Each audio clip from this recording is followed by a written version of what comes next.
News కు స్వాగతం. ముందుగా హెడ్లైన్స్. విదేశాలకు విమానం బ్లాక్ బాక్స్.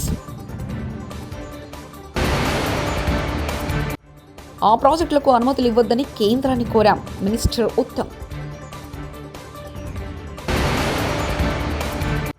యోగాంధ్రపై ముఖ్యమంత్రి నారా చంద్రబాబు నాయుడు మీడియా సమావేశం. సూపర్ 6 ఇచ్చేశారట, ప్రశ్నిస్తే నాలుక మందమా వైఎస్ జగన్. అహ్మదాబాద్ నుంచి లండన్ టేకాఫ్ అయిన విమానం కొన్ని నిమిషాల్లో కుప్పకూలి దగ్ధమైంది. ఈ ఘటనలో 270 మందికి పైగా మరణించారు. అయితే ఈ విమానానికి సంబంధించిన బ్లాక్ బాక్స్ దెబ్బతిన్నట్లు తెలుస్తుంది.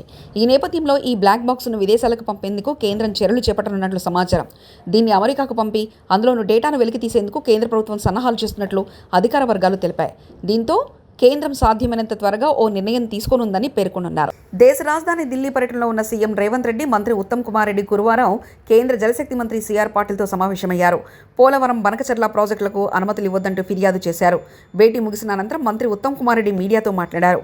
బనకచెర్ల లింక్ ప్రాజెక్టు చట్టవిరుద్ధమని చెప్పామని, తమ అభ్యంతరాలను పరిగణలోకి తీసుకుంటామని కేంద్ర జలశక్తి మంత్రి హామీ ఇచ్చారని తెలిపారు. మాకు అన్ని విధాలుగా హామీ ఇవ్వడం జరిగింది.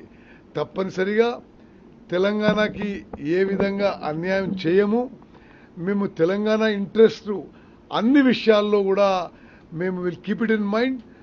అండ్ వారు అతి త్వరలో ఇద్దరి ముఖ్యమంత్రుల సమావేశం కూడా ఏర్పాటు చేసి అన్ని విషయాలు చర్చిస్తారని చెప్పి కూడా హామీ ఇవ్వడం జరిగింది. ఏపీలో చంద్రబాబు ప్రభుత్వం విద్యారంగాన్ని భ్రష్టు పట్టించిందని ఆరోపించారు వైఎస్ఆర్సీపీ అధినేత వైఎస్ జగన్. విద్యారంగంలో మేము తెచ్చిన సంస్కరణలు నాశనం చేశారని అన్నారు. తల్లులకు డబ్బులు ఇవ్వకుండా మోసం చేశారని అన్నారు. దీనిపై ఎవరైనా ప్రశ్నిస్తే మీ నాలుక మందమని బెదిరిస్తున్నారని వైఎస్ జగన్ తెలిపారు. అరటి, చీని, కొక్కో, ఇప్పుడు పొగాకు, మామిడి కూడా, ప్రతి పంట కూడా ఏ పంటకు కనీస మద్దతు ధర రావడంలా రైతులు అష్ట కష్టాలు పడతా ఉన్నారు. ఈ మధ్యకాలంలోనే పల్నాడు జిల్లాలో 2 ఆత్మహత్యలు పొగాకు రైతులకు సంబంధించి పల్నాడు కొండేపులో జరిగితే 2 రోజుల కిందట పల్నాడులో కూడా చిలకలూరుపేట నియోజకవర్గంలో, వినుకొండ నియోజకవర్గంలో 3, చిలకలూరుపేటలో 2, వినుకొండలో 1, మరో 3 ఆత్మహత్యలు చేసుకున్న పరిస్థితులు.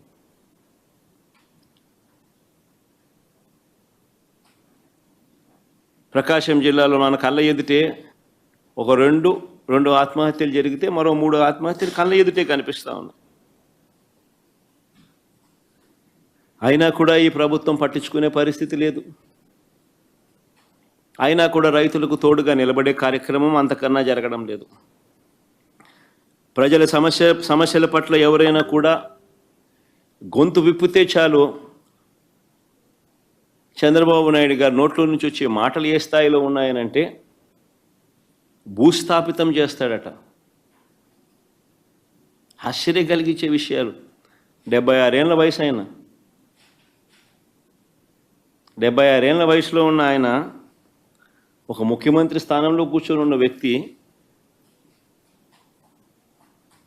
ఒక టీవీ ఇంటర్వ్యూలో మాట్లాడుతూ ప్రతిపక్షాన్ని భూస్థాపితం చేస్తాడంట. ప్రతిపక్ష నాయకుడు పేరెత్తి ఆయన ప్రతిపక్ష నాయకుడిని భూస్థాపితం చేస్తాడంట.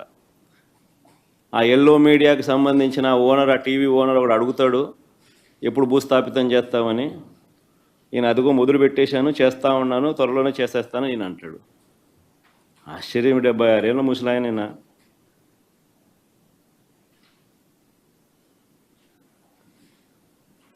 ఈ వయసులో రెడ్ బుక్ రాజ్యాంగ పాలన ఏమిటి, ఈ బెదిరింపులేమిటి, వాడిని తొక్కుతా వీడిని తొక్కుతా అన్న మాటలేమిటి? ప్రజలు ఏదో దేవుడు ప్రజలు దయదలిచి ఏదో అధికారం ఇచ్చారు. యోగాంధ్రపై ముఖ్యమంత్రి నారా చంద్రబాబు నాయుడు మీడియా సమావేశం. దేవునికి ప్రార్థనలు చేసి అన్నీ చేసిన తర్వాత, పూజలు చేసిన తర్వాత మధ్యాహ్నం భోంచేసేవాళ్ళం. ఆ హాఫ్ డే బ్రేక్ ఇచ్చేవాళ్ళం. ఇప్పుడు ముస్లిమ్స్ ఏంటి, రంజాన్ మాతంలో మొత్తం సూర్యోదయానికి ముందు భోంచేసి సూర్యాస్తం తర్వాత మళ్ళీ భోంచేస్తూ ఉంటారు. There is a science. ఆ సైన్స్ని ఎవరు ఎంత పర్ఫెక్ట్గా ఉపయోగిస్తారో వాళ్ళకు మ్యాక్సిమం రిజల్ట్స్ వస్తాయి. Health is a science, how to maintain. మీరు కార్బోహైడ్రేట్స్ ఎక్కువ తిని నాకు డయాబెటీస్ రాకూడదు అంటే ఎట్లా ఉంటుంది? డెఫినెట్గా వస్తుంది. There is no second thoughts మీకు. ఇది అవేర్నెస్ ఈజ్ ది క్యూర్. మీ లైఫ్ స్టాండర్డ్స్ మీరు ఎవ్రీడే లేట్ నైట్ తిరుగుతూ తాగి ఎన్ని చేసి గంజాయి తినేసి ఇష్ట ప్రకారం ఒకసారి అలవాటు అయిందని అడిక్ట్ అయిపోతే మీ హెల్త్ ఎట్లుంటుంది? I'm asking.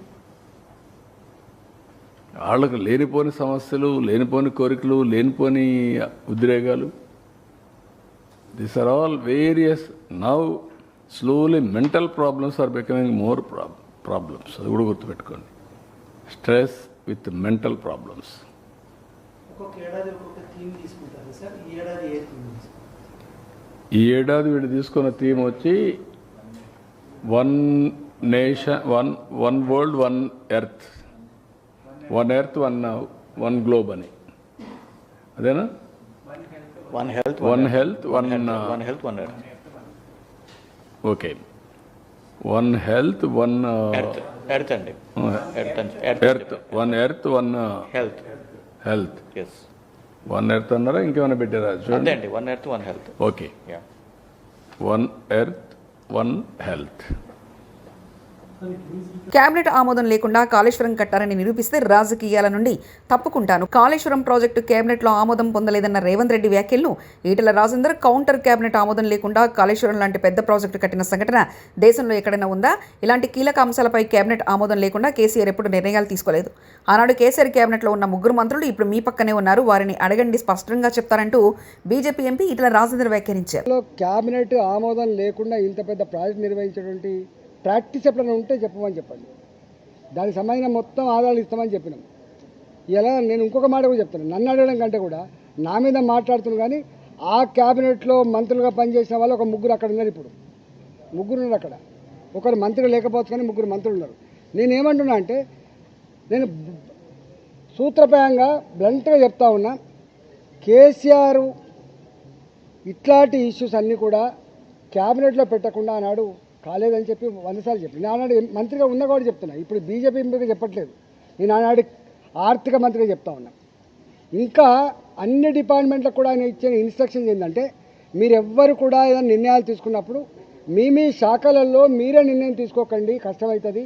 అవన్నిటినీ కూడా క్యాబినెట్ తీసుకురండి, క్యాబినెట్ ఆమోదంతో మాత్రమే చేయమని చెప్పేటువంటి మాట తప్పైతే నేను దేనికంటే అనుకుంటా, రాజకీయాలు తప్పుకుంటా.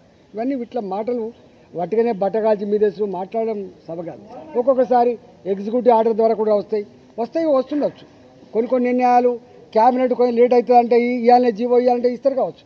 కానీ రెక్టిఫికేషన్ కోసం మాత్రం మళ్ళీ ఆమోదం కోసం క్యాబినెట్కి పోతుంది. క్యాబినెట్ ఆమోదం పొందకుండా ఇట్లా జరగవు, గుర్తుపెట్టుకోండి. నేను ఈ మొత్తం కాళేశ్వరం ప్రాజెక్టులో అంతకు వేరే ప్రాజెక్టులు ఏవైతున్నాయో అవన్నిటి సంబంధించిన డాక్యుమెంట్స్ అన్ని కూడా మీ పేపర్లకు కావాలితే మీకు పంపిస్తాయి. ఇప్పుడు విచారణ జరుగుతూ ఉంది కాబట్టి పంపుతాను, కానీ తప్పకుండా డాక్యుమెంట్స్ అన్నీ కూడా మీ ప్రెస్ వాళ్ళకు పంపిస్తా. మీరు మొత్తం స్టడీ చేయండి, దాన్ని మొత్తం బయటపెట్టే ప్రయత్నం చేయండి. మొన్న నేను టీవీ 9కి పోయినా, నేను చూపించిన ఇది ఉంది, మీరు ప్రసారం చేయమని చెప్పి. తెలంగాణ అవసరాలు తీరిన తర్వాతనే రాయలసీమ ప్రాంతాలకు న్యాయం జరగాలని కేసీఆర్ చెప్పిండు. కేసీఆర్ మాటలు వక్రీకరించి రేవంత్ రెడ్డి తప్పుడు ప్రచారాలు చేస్తున్నారు. చంద్రబాబు నీళ్లు తరలిస్తుంటే అది వదిలేసి కేసీఆర్ దావత్ ఇచ్చిందని రేవంత్ రెడ్డి పిచ్చి పిచ్చిగా మాట్లాడుతున్నాడు. అసలు కేసీఆర్ లేకపోతే నువ్వు ఎక్కడుండేవాడివి రేవంత్ రెడ్డి అంటే మాజీ మంత్రి సింగిరెడ్డి నిరంజన్ రెడ్డి వ్యాఖ్యానించారు. తెలంగాణ ప్రాంత ప్రయోజనాలు నెరవేరినాక, ప్రాథమికంగా మా ప్రయోజనం నెరవేరినాక, మా ఆకలి తీరినాక, మా దప్పు తీరినాక, మా సాగుబడి ఏలినాక తప్పకుండా మిగిలిన నీళ్లు ఇతర క్షామపీడిత ప్రాంతాలకు పోవాల్సిందే. రాయలసీమ ప్రజలకు కూడా న్యాయం జరగాల్సిందే. ఇది ఆనాడు, నేడు, రేపైనా మేము ఇది మాట్లాడతాం. దీనికి కట్టుబడి ఉన్నాం మేము. నువ్వు తెలంగాణను గాలికి వదిలేసి అవతలకు సాయం చేసేటువంటి విధంగా నువ్వు మాట్లాడతావు. రోజు తెలంగాణను తేలిక చేసి మాట్లాడతావు. 10 ఏళ్ళ తెలంగాణను అవమానించి మాట్లాడతావు. కేసీఆర్ లేకపోతే నువ్వు ఎక్కడన్నా నాకు అర్థం కాదు. ఇది తమాషాగా ఉంది. తెలంగాణనే లేకపోతే నువ్వు తెలంగాణ ముఖ్యమంత్రి ఎట్లయితావు? తెల్లారితే పొద్దుముక్తే కేసీఆర్ను తిట్టడమేనా పనికి మాలిన భాషతోనా? అది కూడా వయసు, అనుభవం, దక్షత ఇవేవి పరిగణలోకి రావు. అంతా హేళన చేసి అంత కడుపులో తీవ్రమైన విషయంతో మాట్లాడితే కానీ నీకు అది తృప్తి జరగదా? ఎంత తీక్షణంగా గుచ్చి మాట్లాడితే అంత ఆనందపడేటట్లు. ఇది ఏం పద్ధతి ఇది? ఇదో రకమైన మానసిక రుగ్మతనే అనిపిస్తుంది, నాకు అర్థం కాదు. రైతులకు బాకీ ఉన్న డబ్బులు నీ అయ్య ముగిడిస్తాడా రేవంత్ రెడ్డి? రేవంత్ రెడ్డి కాళేశ్వరం పండబెట్టి పంటలు ఎండబెట్టిండు. వరంగల్ ఎస్ఆర్ఎస్పీలోని DBM 38 అనే అతిపెద్ద కాలువ పూర్తిగా ఎండిపోయింది. వరంగల్ రైతు డిక్లరేషన్ ప్రకారం 1 ఎకరం భూమి ఉన్న రైతుకు 25,000 బాకీ ఉంది. రేవంత్ రెడ్డి ప్రభుత్వం ఇప్పుడు 6,000 వేస్తే మిగతా 19,000 నీ అయ్య మొగుడిస్తాడా రేవంత్ రెడ్డి అంటూ బీఆర్ఎస్ మాజీ ఎమ్మెల్యే పెద్ది సుదర్శన్ రెడ్డి వ్యాఖ్యానించారు. ఆరోపణలు చేసిండు, దానికి శాంటిటీ ఉందంటారు ఆరోపణలకి. వారు చెప్పేది నిజమైతే దేవాదులు ఎక్కడుందో ఆయన తెలియదు, బనకచర్లు ఎక్కడుందో తెలియదు. మినిమం బేసిక్స్ లేనటువంటి, అవగాహన లేనటువంటి అవివేకి రేవంత్ రెడ్డి. తన మాటలకు విలువ ఉందంటారా? కాళేశ్వరం మీద కుట్ర చేసింది నిజం కాదంటారా? దేవాదులు ఎక్కడుందో తెలియనోడు కాళేశ్వరం కూలిపోయింది, కొట్టుకపోయింది, కాళేశ్వరం నాశనం అయిపోయింది, అది పనికే రాదని తను చెప్పిన మాటలు, ఉత్తమ్ కుమార్ రెడ్డి చెప్పినటువంటి బ్రోకర్ మాటలు నిజమేనంటారా? దేవాదులు ఎక్కడుందో తెలియనోనికి గోదావరి నది మీద కట్టినటువంటి ప్రపంచ ఖ్యాతి చెందిన కాళేశ్వరం ప్రాజెక్టు పట్ల తను గతంలో ప్రజెంటేషన్ ఇచ్చి నిజమేనంటారా? Thank you. వాహనదారులకు కేంద్రం గుడ్ న్యూస్ చెప్పింది. 3,000 చెల్లించి ఫాస్టాగ్ పాస్ తీసుకుంటే ఏడాదిలో దేశవ్యాప్తంగా ఏ జాతీయ రహదారిపైన అయినా 200 ట్రిప్పులు ప్రయాణించవచ్చని కేంద్ర మంత్రి నితిన్ గడ్కరీ ప్రకటన చేశారు. కార్లు, జీపులు వంటి నాన్ కమర్షియల్ వాహనాలకే వర్తిస్తుందని స్పష్టీకరణ చేశారు. ఆగస్టు 15 నుంచి ఇది అమల్లోకి వస్తుందని కేంద్ర మంత్రి నితిన్ గడ్కరీ తెలిపారు.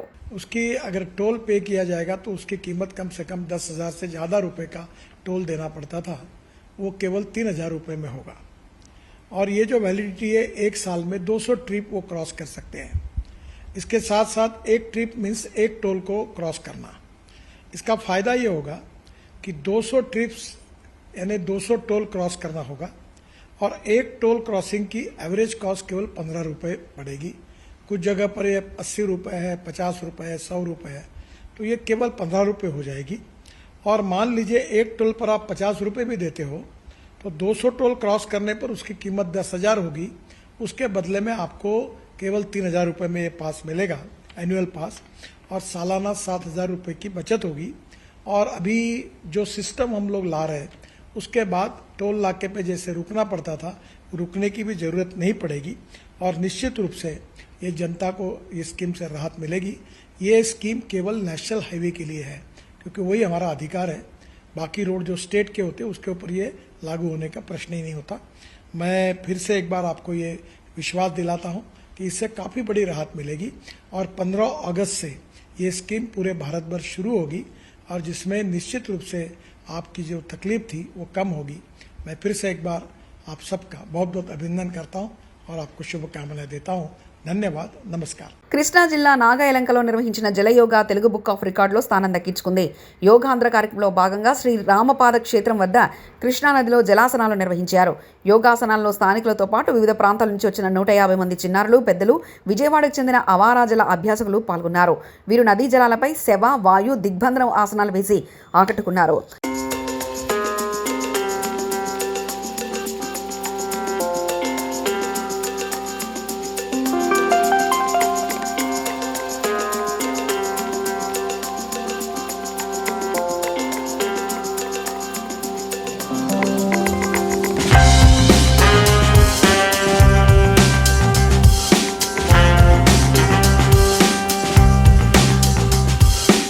గత కొంతకాలంగా బనకచర్లను అడ్డుకోండని మేం మాట్లాడితే బోడగుండుకు మోకాలకు ముడిపెట్టినట్టుగా నిన్న రేవంత్ రెడ్డి గారు మాట్లాడారు.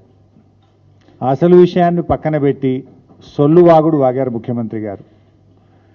బేసిన్ల గురించి బేసిక్ నాలెడ్జ్ లేకుండా నిన్న రేవంత్ రెడ్డి గారు మాట్లాడారు. ఆయనకు బహుశా విదేశాలకు విమానం బ్లాక్ బాక్స్.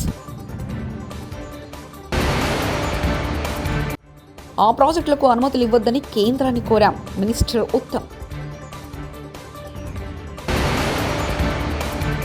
యోగాంధ్రపై ముఖ్యమంత్రి నారా చంద్రబాబు నాయుడు మీడియా సమావేశం. సూపర్ 6 ఇచ్చేశారట, ప్రశ్నిస్తే నాలుక మందమా వైఎస్ జగన్. ఇవి బులెటిన్ విశేషాలు.